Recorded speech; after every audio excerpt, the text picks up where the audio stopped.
Hi, everyone, and welcome to our first author spotlight for the Angel Island Immigration Station Foundation. We've done different events before, but this is the very first of what we hope will become a regular program for us throughout the months and years to come. And I am so excited that this evening we have the opportunity to kick off our author spotlight series with one of Angel Island Immigration Station Foundation's board members, Richard Louie. Richard recently came out with a book called Enough About Me, The Power of Selflessness. And one of the things that I've always appreciated about Richard is that the way that he comes across on television as someone who is very intelligent, someone who's very thoughtful and witty and kind, is just exactly the same person that I've had the opportunity to work alongside over the past 2 years with Richard serving on our board. So that's what you see on camera is exactly what you see in person. It's my pleasure to serve as the executive director of the Angel Island Immigration Station Foundation. We're the primary nonprofit partner that works to support the Angel Island State Park in preserving the buildings as well as uplifting the histories and stories related to immigration through Angel Island and beyond. And Angel Island, as many of you know, sits on the ancestral lands of the Coast Miwoks. And between 1910 to 1940, part of the island served as a US immigration station where over 500,000 individuals, primarily from Asia and the Pacific, were either processed or detained due to the exclusionary immigration policies of the time that started with the Chinese Exclusion Act and over the next several decades carried forward with other immigration policies that effectively sought to bar immigration from Asian and Pacific Island communities. Although in the end, in the 30 years that the station was open, people from over 80 different countries had the opportunity to try to attempt to come into the US. And it was at Angel Island that many of them spent days, if not weeks or months, in their process, in their journey of trying to enter the US. So with that, I want to give just a little bit of introduction to Richard. Richard, in addition to his political and journalism work, has spent 15 years in the business sector, working in consulting, manufacturing, food and beverage, and the environmental industries. You may be more familiar with him as one of MSNBC's Dayside anchors, which he's served in that capacity since September of 2010. Before joining MSNBC, Richard spent 5 years at CNN Worldwide, and also with CNN Headline News as the solo anchor of the 10 a.m. hour of Morning Express. He's also spent 25 years in community service in Africa, Asia, and across the US, volunteering for organizations like the Angel Island Immigration Station Foundation, as well as the Asian Pacific American Institute for Congressional Studies and API Vote. Richard grew up right here in the Bay Area and attended UC Berkeley, majoring in political economy of industrial society, later graduating with a BA in rhetoric, and he received his MBA from the Ross School of Business at the University of Michigan. So with all of those introductions said, I want to enthusiastically welcome Richard. Richard, thanks for being with us here tonight. Oh, Ed, thank you so much for doing this. And we're a huge lover of what you do. Thanks so much, Richard. To kick things off, let's start at the very beginning. And so in your book, you mentioned that you grew up in the Bay Area. And I'm curious, what was that experience like for you growing up Asian American in the Bay Area? Well, it was a lot like my dad. My dad, who was born in Chinatown, San Francisco, was fairly, mixed and diverse. And for me, growing up in San Francisco, going to high school there, was a lot of figuring out what it meant to look like us. And it wasn't necessarily easy, and I didn't get it right. And in a lot of situations, as you know, Ed, you kind of figure out every moment and how you approach it. And so there was definitely probably 20 years of rejecting what I might be or what I am. And then,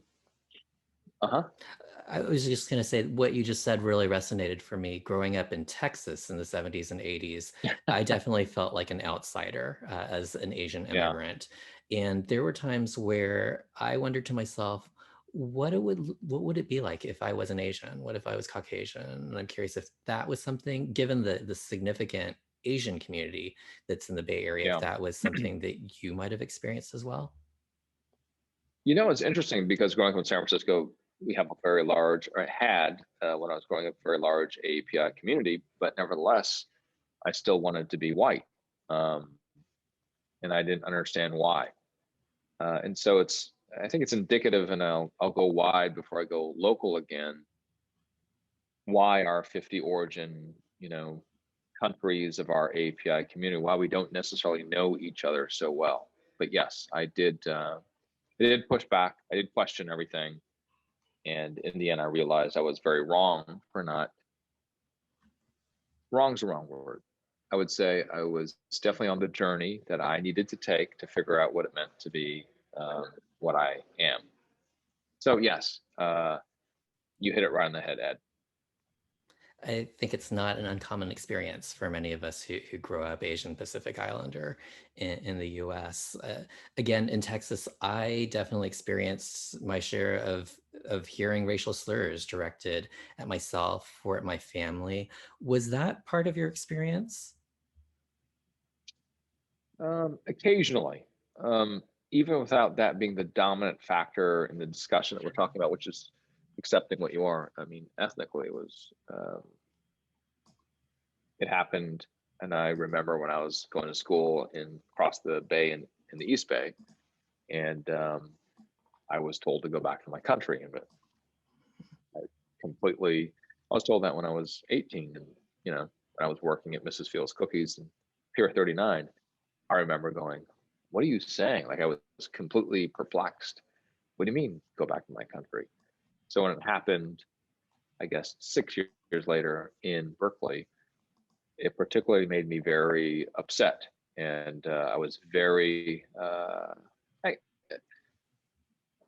open and strong about my response because she was surprised that she would say that. And then as we were going down into the BART station, it's like, we're in Berkeley, California. What are you saying? And she was challenging me still. And I was like, well, she's challenged me by saying, I'm going to call the police. And I said, well, I would like for you to call the police to explain your lack of education, was my response. Because you telling me, because she tried to cut in front of me. We were waiting in line to get into the BART station. You know how you put in your ticket, it takes it in. And she tried to cut in front of 8 of us that were waiting in line. And I told her, you have to go to the back of the line, like the 8 of us in line. And then she said to go back to your country. And she was, I think, I don't know, 30 or 40 something, maybe 20 something. I was completely surprised, Ed. And so as we went down the escalator, I let her cut in, by the way, after telling her there are 8 people behind us, please get in line. That's a respectful way to do this stuff. And she continuously said that phrase, go back to your country, well, 2 times. And then, once I told you about, I'm going to call the police, and I said, please do call the police. I'd like to explain how you need to understand what it means to be in America, what it means to be in Berkeley, California, and to be saying such things. I was surprised, as you know, the reputation necessarily of that city might be the very opposite. So yes, I have faced that, and but that's over, right? That's not a micro, that's a macroaggression. The microaggressions are a little bit different, which I experience in different ways. And I'm certainly open to trying to correct it with those individuals. Yeah, and being told to go back to where we came from or to go back to our country, it feels like it's probably a universal immigrant experience or Oh, an yes. experience for anyone who is perceived to be an immigrant. And I'm just as surprised as you, and also not really, unfortunately, that something like that could happen in Berkeley. We always hope that the places that we grow up, the places that we go to school are places that are welcome and inviting, but it always is such a gut punch when reality proves us wrong, unfortunately. Yes, that's correct. Absolutely felt like a gut punch. But it hasn't always been, it wasn't always a negative experience. In your book, you also talked about the tight-knit community that you grew up in the Bay Area. And one of the unfortunate moments that you described in your book was a childhood memory where you were involved in a hit and run accident. But you also talked about how the community rallied around you. What you also describe in the book is that when the driver was arrested months later because the community members were able to identify him, your mother decided not to press charges. And so, Right. as we get into the topic of your book around selflessness, I'm curious, how did these early childhood experiences shape your values and your thinkings and maybe some of your initial thoughts about selflessness? I mean, yeah, Ed, it was first of all, the book is way above my pay grade. I'm no expert in selflessness, but what I am is I'm a journalist, and what brought me to even talk about the topic was taking care of my father, who is in a care community in San Francisco, and that pushed me to realize I got to do something. I got to, if I want to take care of my dad, right? And I was like, well, this is the guy that fought for me. I mean, he was the one that paid for my debts to be able to go back to college. He was the one that went down to the elementary school when I told him they changed my English teacher. And he's like, what? You like that one, right? I said, yeah, I do. He said, okay, I'm going to school with you tomorrow.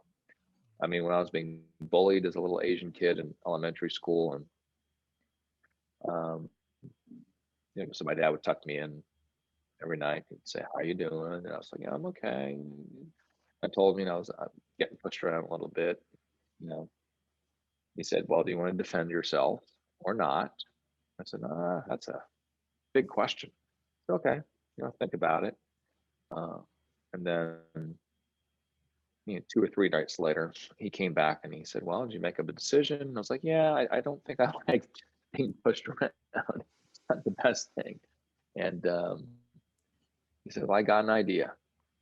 Um, at church, there's a friend who's got a friend, and that friend is a Chinese Shaolin Temple monk who's a professional in Kung Fu, and he can teach you."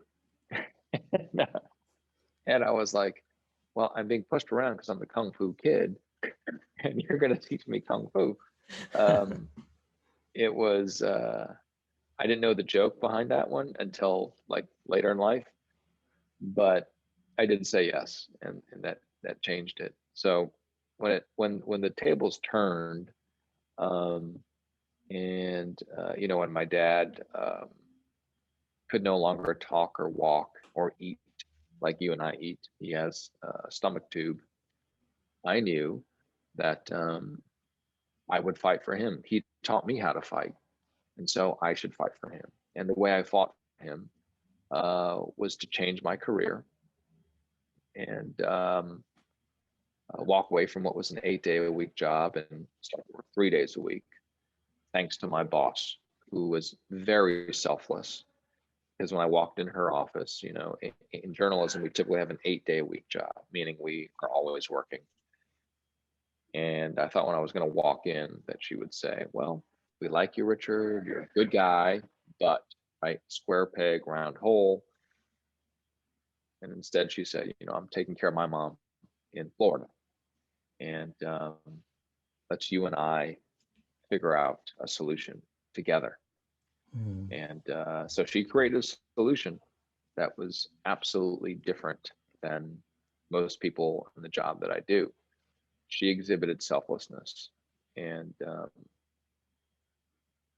that was part of why I wanted to write a book like this as a journalist, to explore why do people do this? Because again, I'm not the expert. And when I was writing a little note in my book to her, um, there's sometimes I'll write these notes and I don't think about what I'm going to write, but for hers, it just flowed. It just kind of came out of my pen.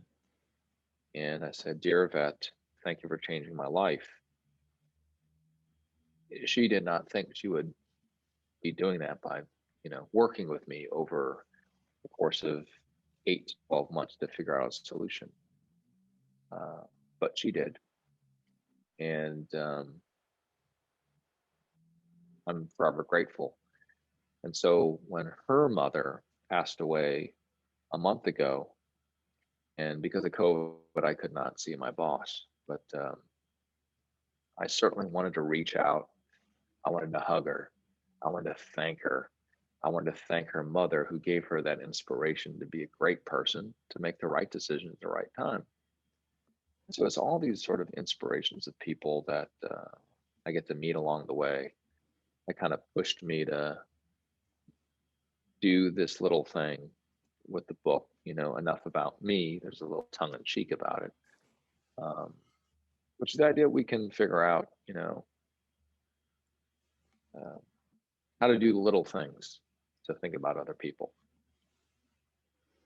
Yeah, when I read that part of your book where you talked about that discussion with your bossy, that it made me also reflect on the people in my personal journey and my professional journey who have demonstrated selflessness towards me, and I know that I am Yes. also indebted to them. So I can really kind of put myself in your shoes, if you will, in terms of that sense of gratitude, but then how that also inspires us all to lean into selflessness for the people around us. And I've always known you from your journalism, but also from the community events that you are a part of and helped seed to be a fighter for communities, to tell the untold stories. And so it was surprising for me in your book when you described some of your attitudes as a teenager Yeah.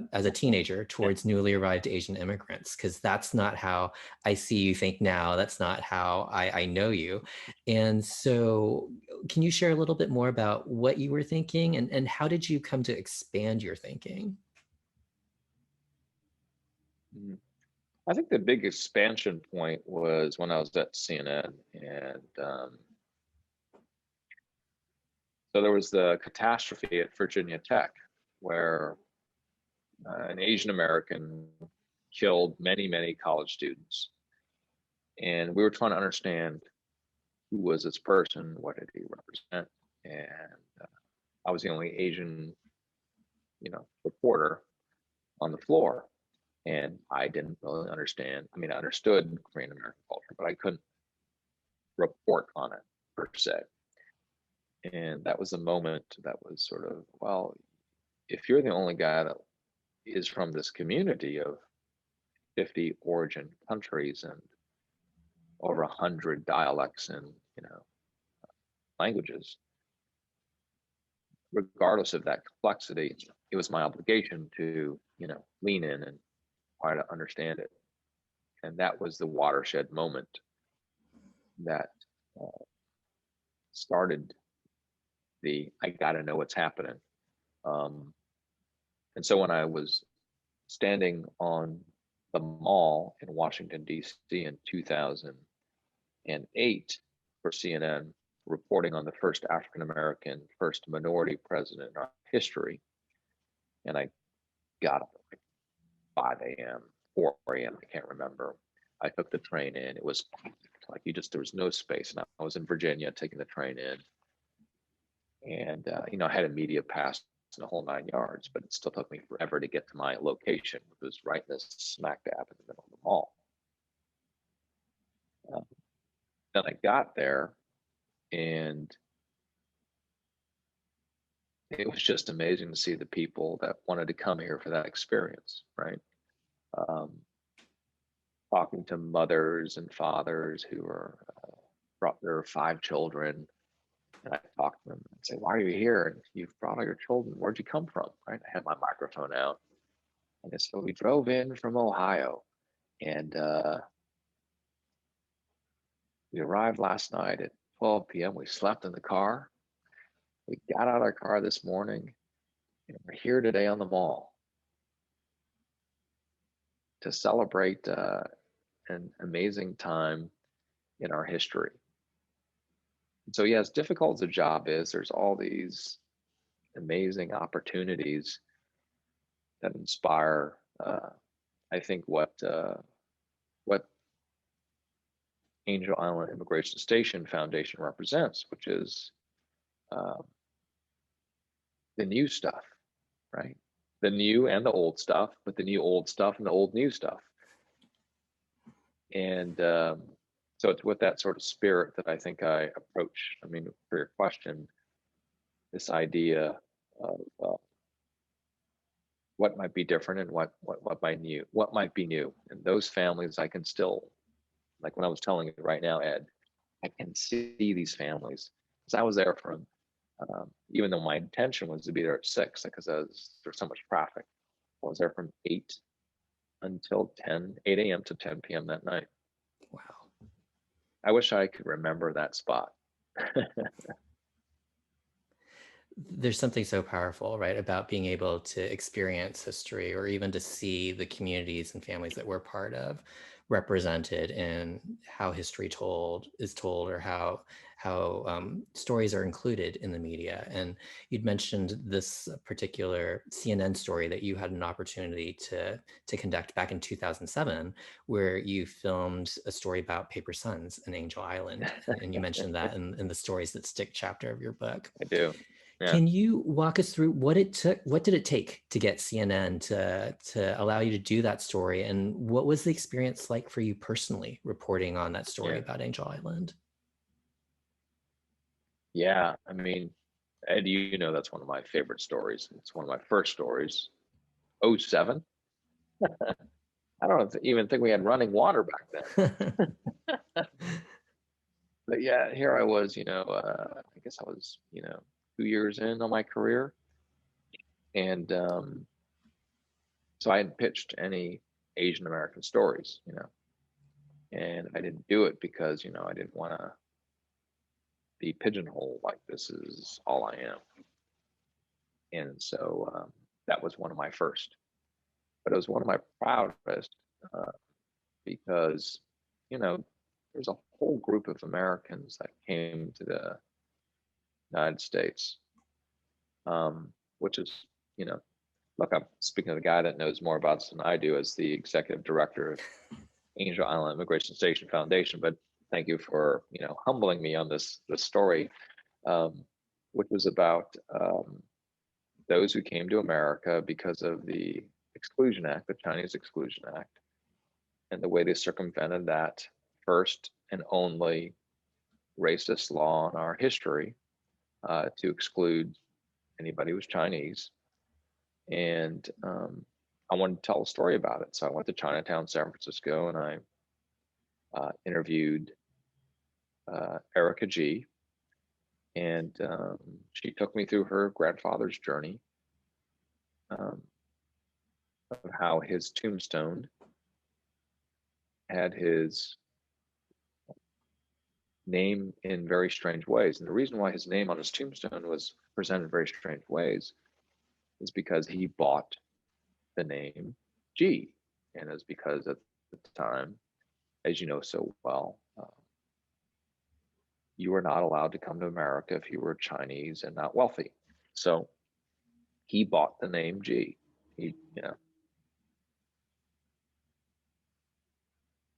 And so when he died, she didn't know that. Neither did her cousins. Um, but then they learned. And so when she goes out to clean the tombstone in my CNN story, she tells me how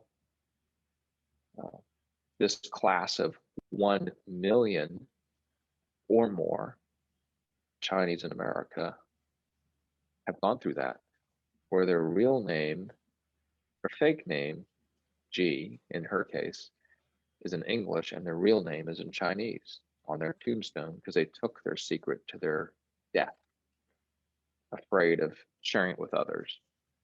And I wanted to tell that story because my own grandfather lived through the same story. And so, like, my real last name is not Louis.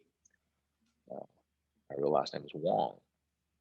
And my father didn't know that reality until he was, 45 at my grandmother's funeral. Like, he thought her last name was Wong, Louis, his entire life. And then he learned it was really Wong. So that's why it's one of my favorite stories. And it's really an American story because I think sometimes we uh, don't realize who we really are. Um, and those are good moments. But that was one of my moments of not realizing who I really am, like the story was for my father. When you filmed that story, did you know about your own family's connection to Angel Island?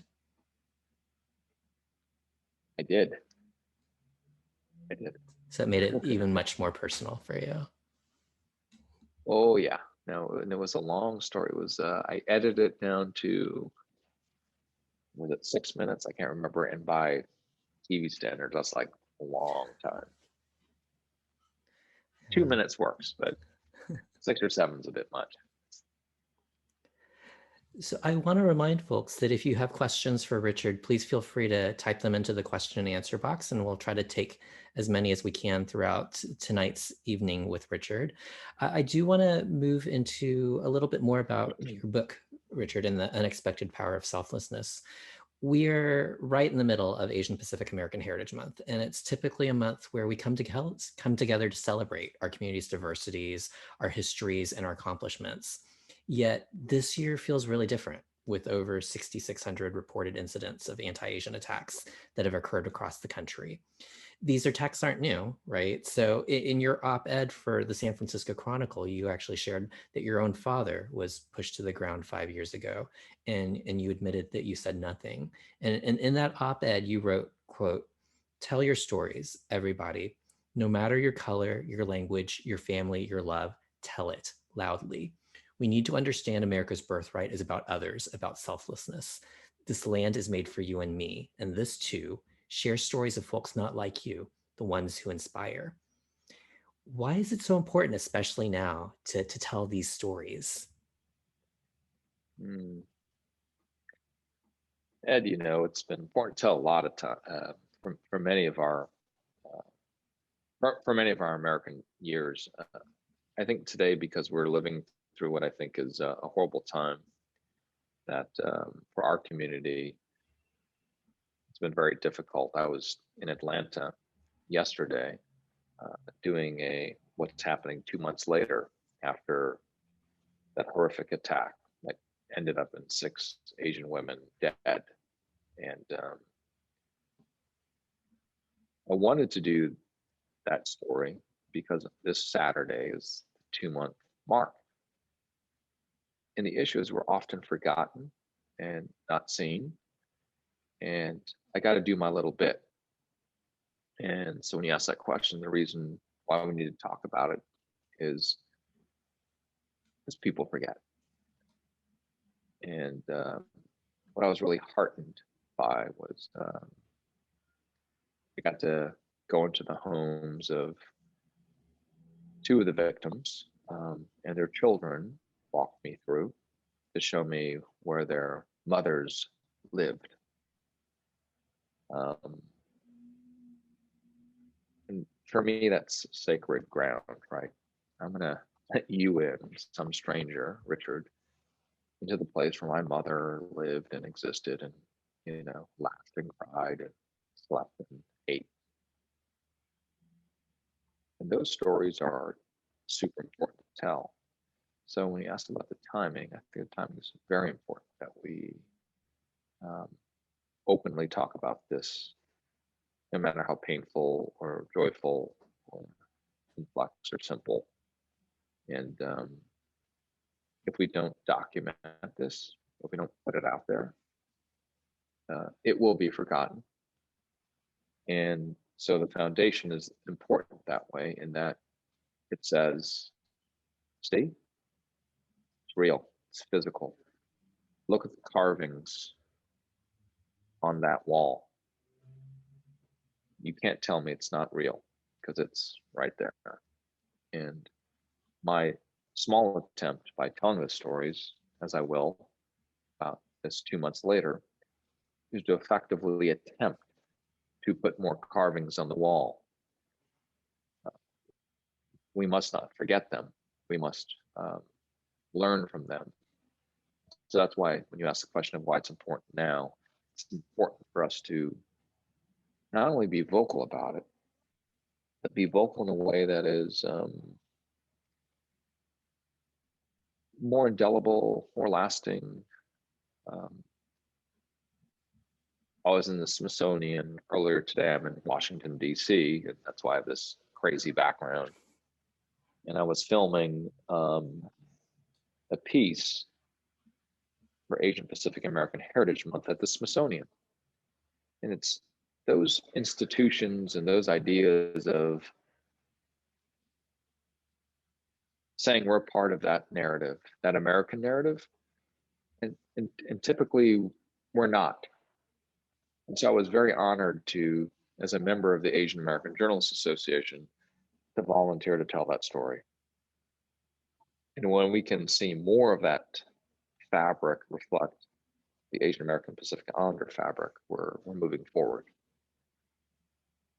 And so that's why I do that. That's why I push for it. That's why, you know, I'm here in the city, and, you know, you don't get a lot of attaboys or kudos for doing those stories necessarily. But I know that, and you know this because we know each other very well. We work side by side, shoulder to shoulder. Every little bit counts. Absolutely. Every little bit does count. And thank you for the stories that you have told, that you continue to tell, and the stories that you have yet to tell. Part of the stories that you do such a beautiful job of shedding light on in your book are about some of these examples from your own personal journeys, as well as maybe individuals that you've had an opportunity to meet and interview, or other people who've been covered in the news. And they're all tied into this theme of the unexpected power of selflessness. For those who've not had a chance yet to read your book, can you describe a little bit more about what you mean by the unexpected power of selflessness? Yeah, you know, Ed, first of all, I mean, my perspective is that we're, you know, living through, um, it's a big tying of two words. We're living through a selfish pandemic, and that, you know, we're living through a time where we think about ourselves more than others, and that it's cool, it's acceptable. And some of the indicators as a reporter that I've watched, uh, mass killers, uh, is the use of hate, and when it comes to race. I mean, I've reported on racial strife for now, what, 10 years, maybe even more. I reported on Rodney King. I reported on Michael Brown, Freddie Gray, Eric Garner, George Floyd in the streets. And as any human would go through, you you get a pain every time you have to see this the video and have to say the same thing, which I often will say on air. Um, this ain't good, you know. Um, I don't know why this is still happening. So the book reflects on, as a reporter, not as some grand, you know, philosopher or some person that is, expert on the topic, but more as a reporter that drove me to dig in. Because, you know, most of our reporters, I mean, most of us as reporters, you know, look at these things not as we're going to hit some big grand slam. We see it more as we do our bit, we do our little thing to get that little bit of truth out. And so for me, seeing that there's this selfish pandemic based on racial strife, you know, based on the cheapness of violence and hate, based on the number of killers I've had to report on for hours, hours and hours, that, you know, um, and the rancor, you know, the political stuff and everything else, that if I can write a book that might change the mind of one or two people, I got to do it. And if a publisher will accept that idea, I'm gonna do it. I don't need this gargantuan, huge, I, I wouldn't mind, but I don't need that to feel good about it. And so that's why I pursued it. And I think my father, um, the journey of caring for him and my mother as well, which kind of gave me the inclination to do this, I think my dad might be laughing all the way to the bank because he's a pastor and he got his kid to write a book about selflessness, which is, if you think about it, right up his alley. He can't talk, he can't, as I told you, he can't walk. And I think he might be inside going, gotcha, gotcha. Following in the footsteps in one way or another, right? he just tricked me. That guy tricked me. That guy, Stephen. Yeah. Throughout your book, there's so many parts of your book that really read as a loving tribute to your dad, to your mom, and to your family. In addition to the personal and family stories, were there other stories that were important to you to make sure made their way into the book? And what do you hope that readers will learn from some of those stories? First of all, thank you for reading it, Ed. And you're still awake. Yeah, I mean, as you know, I was focusing a lot on the ideas of how we can be more selfless, but I have a full chapter called Behind the Camera of those who inspired me as a human to write something like this. And because in every catastrophe I have reported on, there's been far more selfless people than there are selfish. You know, to take a life is the most selfish thing you can do. But in every one of those instances, I found 20, 30, you name them, amazing selfless people. And I write in that book. I mean, one of the examples I love to tell is about, Tiffany Parada, uh, El Paso, Texas. And there's a killer in a car. He's got a gun and he's driving down the road. And he's, got his gun out. And he's shooting at people on the freeway. And Tiffany and her husband get shot at. And they're in a Suburban, a big SUV. And it's about 25 years old, but they escape. They get away. And then she and her husband, because I interviewed her, this is the story I'm telling in the book, because I interviewed her for like 20, 30 minutes. She turns to me and goes, and not to me, to her husband, it goes, we should go back and warn the other people. And so they turn the car around and they overtake the shooter. And he shoots at them again. And then they roll down their window at 100 miles an hour and they're screaming, get out of the way. There's a shooter behind us. There's a shooter behind us. And then I asked her on TV, I said, didn't people think you were crazy? And she says, yes. I said, well, why did you do it? Well, because it was important that we help other people. I said, oh, who was in the car with you? Said, my husband. He was driving and I was in the passenger seat. I said, anybody in the back seat? She says, my 4 children lined up, 1, 2, 3, 4. And I say, well, how old are they? What are their names? She goes, there's Elizabeth and she's 3. There's James and he's 5. And then she hits number 3 and she can't talk and she gets choked up because she realizes what had happened. She had everything in the world that mattered to her in that car. She had her whole world in that car. And she and her husband decide we have to help other people and we could lose our lives. Those are the amazing people that we will find amongst these horrible people. And so, I write often in the book as an ode to these selfless individuals, what we can be. And I know, Ed, because as you know in the book, I push the idea of muscle sets. muscle tone. Something in Tiffany Parada's life, I don't know what, gave her the strength and the muscles when that horrible moment happened. We are going to help other people.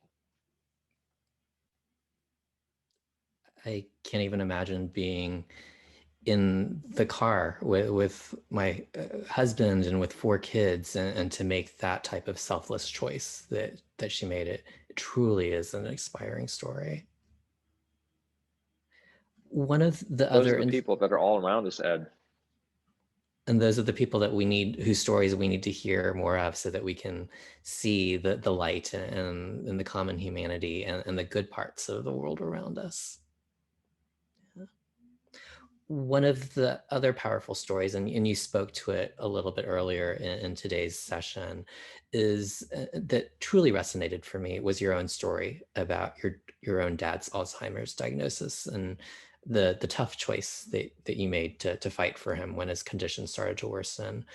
For those who might not be familiar with this part of your story, can you share a little bit more about what you were facing and the decision you made?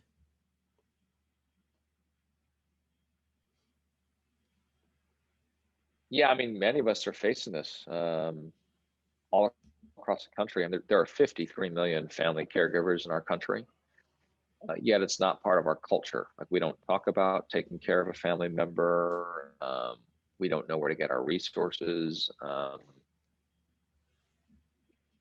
I discovered that when as I was going through the journey over the last 6 years of trying to, take care of my dad. And, he was diagnosed with Alzheimer's 8 years ago. I knew, like all of us very easily do know, it's a tough road. And when I decided I wanted to be there with him, um, it was a sacrifice in career, but sacrifice is not the word, because sacrifice means deductive. And I really do believe that I've been given much more. It's an additive, not because I would never, not a choice. I would say, please, no Alzheimer's. I'm not trying to improve my life that way. But his journey has taught me a lot of things that, I cry harder and laugh harder. Uh, every step and movement's a little bit more impassioned, more energetic and purposeful. And it's because I've realized as I've fought for him, as I've described earlier, you know, um, he is teaching me things I never thought it would happen that way. I don't know. And that's why I put the idea of he's laughing all the way to the bank, because here he is through this disease teaching me things to see humanity in a way that's deeper than I ever thought, I could ever learn how to be, right? And so being in um, an ambulance, as I have several times with my father when he's gasping to breathe, um, and he's looking to me um, to help him, and you really can't. You maintain your, because you're trying to infuse confidence into him that, I'm here to help you and you're going to be okay. As on the flip side, to really be very weak at the same time. And I think sharing that story for me has been really important in my maturity and being vulnerable and honest. But when I describe that to you, like, I can see the pictures, of can't breathe, uh, and he's wants me to help him, and I don't have the ability. That's the worst feeling. Richard, thank you for role modeling for all of us what vulnerability and honesty looks like. I know in my own professional leadership journey, there's expectations, right, about how men, particularly Asian men, are supposed to come across as leaders, how we're supposed to lead. And one of the tough lessons I wish I had learned earlier was the power of vulnerability. And I think it's role modeled so well in the stories that you tell, how genuine and authentic you are in sharing them. And I know that a lot of our conversation tonight has taken a more serious tone, in that selflessness can be a serious topic, but there are also some really fun and witty parts of your book and some fun stories that you tell. And so to close us out, and as we open it up for any questions that might come in from the audience, and again, just a reminder, if you have questions for Richard, please feel free to type them into the Q&A box. Can you maybe share one or two stories that maybe are a little bit lighthearted about the power of selflessness, or how we can learn from some of these perhaps funnier anecdotes that you have in the book? Well, the first chapter, um, I opened with talking about my audition for CNN, and I go in. I fly in from Singapore because I'm working in Singapore, and I fly to CNN for my audition in Atlanta. And the way auditions or interviews basically work in TV news is you sit in front of a camera, and it's everything is like a real broadcast, except it's not put on TV, but everything else is real. And so the producer comes over to me when I first sit down for my audition, and she says, "Okay, just there's the teleprompter. You do just read that, and I'll talk to you in your ear, and that's all good, and we're ready to go." I said, "Okay, we got this. I've done it before." Um, she walks away. She says, "Okay, and three, two, and go." So I start reading the stories on the teleprompter. Everything's moving along swimmingly, and everything's good. And then we go to a piece of sound, like an interview that we're playing of some official or something. And she hits the button and she says, "Richard," in my ear, "Richard, we just got word there's a plane that went down in Russia. We don't have a lot of detail, but this is what we know. It is a small plane, under 150 passengers seats. It happened at 4 o'clock. So when we come back from this, piece of sound we're playing right now, that interview, I need you to, talk about this breaking news. You got it?" I was like, "What do you mean I got it? I thought I'm just supposed to read the prompter here. I thought, what's happening? I mean, is there really breaking news in the middle of my, audition?" So I'm sitting, I got like 30 more seconds before I have to do this. And like, I'm human like you. And I start sweating, and I don't know if you sweat, but I was sweating. And so I was like, I don't have so here in my pocket, I have a puff. Back then I didn't have a puff. You know? So I have the scripts in front of me. So I pull up the scripts, and I'm like, okay. I put it in my face, and I'm rubbing my face with paper to pull off the sweat. And then I start, because of, I used to be a speech class, speech team. And the way we would reduce stress is we'd start doing these things. And the way we'd do it is like we do exercises like this, and we start, but we do actually do that. And we start going bumblebee, bumblebee, bumblebee, bumblebee, bumblebee. We do those things to just keep ourselves loose, right? And then she says, 10 seconds. So I'm shaking it out. One more blot with the paper. And then she says, "Okay, and go." And I'm like, "And we're just getting in some breaking news here at CNN. A plane went down. It's under 150 seats. It happened at 7 or 8 o'clock in the evening. We don't have any more information, but when we get it, we'll have it right here for you at CNN." Now back to our regular programming and stories. And I went on. I was like, yes. And so I thought I got the job. I didn't. So I'm talking to my agent, and said, "Hey, why didn't I get this?" And she says, "Well, how'd it go? I mean, what'd you do?"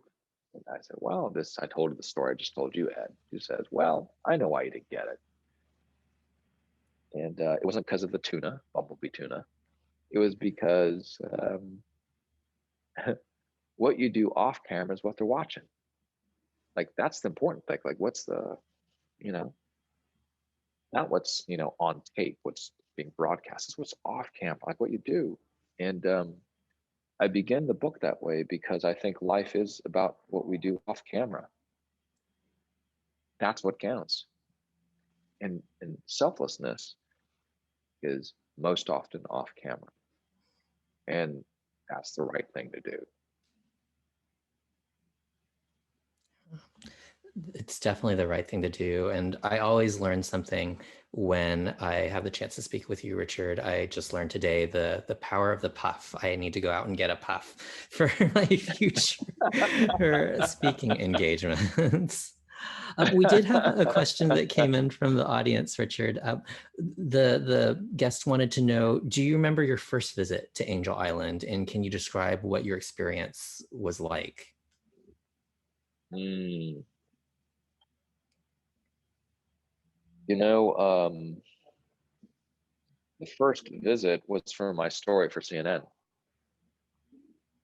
And I mean, I'm glad that it's on tape because it was special. I got to learn a lot, and but my subsequent visits were even more important. I mean, if I can say that.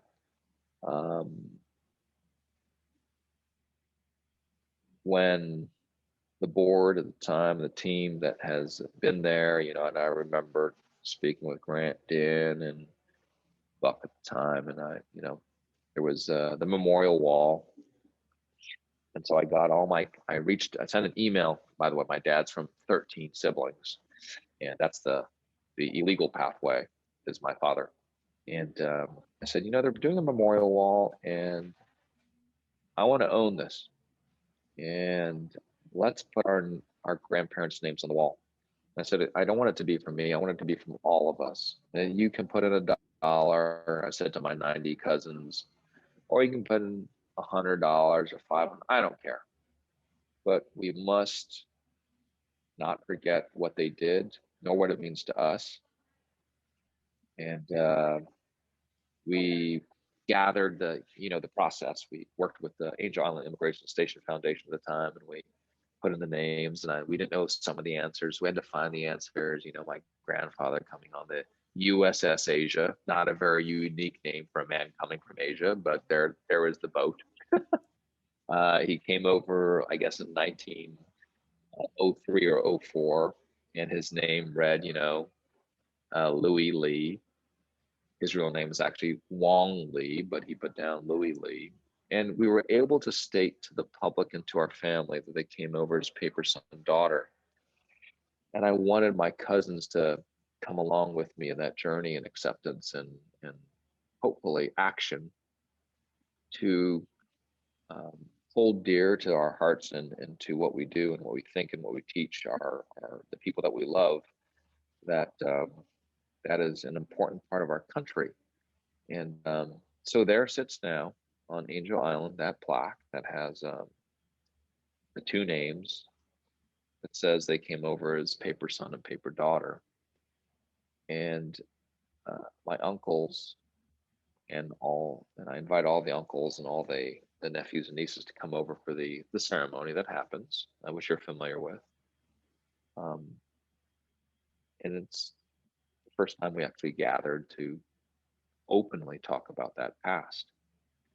And all of the uncles that came have since passed, except for my father.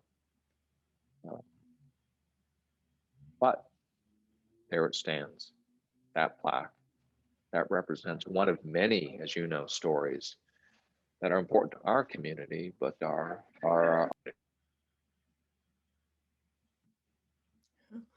Richard, I know it's late out there on the East Coast, and so we'll make this the final question for you for tonight. As a board member of the Angel Island Immigration Station Foundation, as a journalist, as a descendant of someone who was detained on Angel Island, and as the author of your latest book, Enough About Me, What do you hope that people who come to visit Angel Island in the future, whether in person or virtual, will learn or feel when they visit? Ooh. I have long wanted to serve Angel Island Immigration Station Foundation. And so I lied and cheated my way onto the board. No, no, I really have. I've really wanted to own up to my background. And so I gave Buck G, who's our chair, a fake resume.